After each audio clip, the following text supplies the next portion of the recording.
Hello and welcome to the unboxing of the Kent Amaze stainless steel kettle. This is a 1.8 liter electric kettle used primarily for boiling water. This particular kettle comes with plastic insulated exterior, grade 304 stainless steel inner body, 360-degree cordless rotation and automatic switch off function.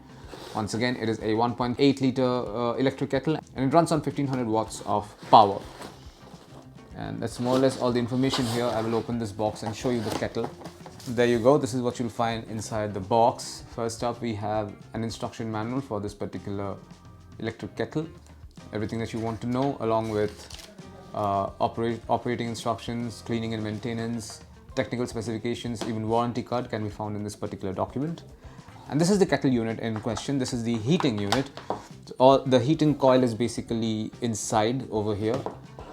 Not just that, this is a 360-degree swivel. The wire comes out through here, as you can see, but once you're done, you can actually, put it around like so and store it wherever you want to.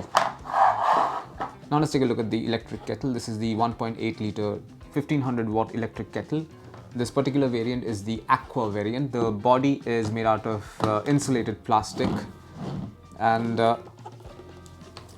over here notice the this is where it connects with this particular heating element, and that's more or less it. The interior is stainless steel, as you can see right here. So the idea is that you put water in here and then shut it down and put it on this base right over here and connect it to a power source. So once you're ready, you press this button over here to start the heating process, and once the heating is done, this light will switch off. So once this light is off, the indicator is off, which means that it's now, the water has been heated, boiled successfully.